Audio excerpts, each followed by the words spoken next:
I have always been a firm believer that you should not listen to women who are the exceptions to the rule. The women who say, well, I did that thing and now me and my husband are happily married and we have 2.5 kids and a dog and a cat and a cactus in our living room. What I have learned is I would question anyone who advises me to do something that 9 times out of 10 does not turn out good for women and is just not a good idea. A lot of times in those situations, it's a matter of misery loves company. They regret the decisions that they've made. They know that it did not benefit them and they need other people to make the same decisions so that they can be validated in their poor decision making and not feel so bad. I'm going to use this as an example. I used to work with this woman and I'll never forget, I was having a conversation with one of my coworkers at the time, and I was like, yeah,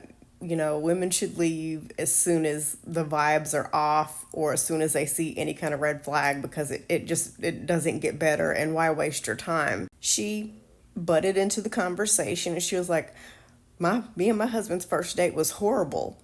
We didn't talk. He was rude to the waiter. And I'm so glad I gave him a second chance. And we've been married for 15 years. So at the time I was thinking, interesting. Well, I'm glad that worked out for you. Upon further investigation and getting to know her and having numerous opportunities seeing them interact, he was a horrible person on their first date, sure. But he was also a horrible person in their fucking marriage. The only difference now is that they're married. Because if that's the most important thing to you, then it's not gonna matter if he's a horrible fucking person because now you're a wife. And you've been married for a really long time, so that makes you an expert in relationships by default. Just because someone is married, and just because they've been married for a long time, and or just because they have children, does not mean that they have any wisdom worth listening to.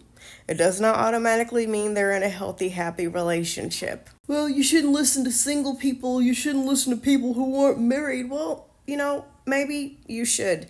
Maybe if you weren't so afraid of being single, you wouldn't be married to a horrible fucking person. There are so many people who need to get a fucking divorce. They need to break up, but they're not going to do it because being single is deemed as the worst possible thing that a woman could be. I want to take advice from people who are happy, whether they be single, in a relationship, married, child-free, or have children.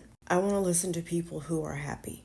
I want to listen to people who, when I look at their life upon further investigation, I look at it and I think, wow, they're living a really cool life. So no, being married or being married for a really long time does not mean that you are an expert in relationships. I'm going to go out on a limb and say this. A lot of people who are married probably should not be giving relationship advice, considering the fact that a lot of people are married simply because they thought they had to be for whatever reason. And they chose whoever agreed to have that arrangement with them. A lot of people have been married for a long time because they are afraid of or just simply do not want to be single. It's not because they've just been the best of friends for all these years. And if you did things that are normally seen as red flags and things that don't benefit women 9 times out of 10, you're not wise. You played Russian roulette and it just so happened to work out for you. And even if you're saying it worked out for you, some of y'all be lying. This is Honey Lemon Tea.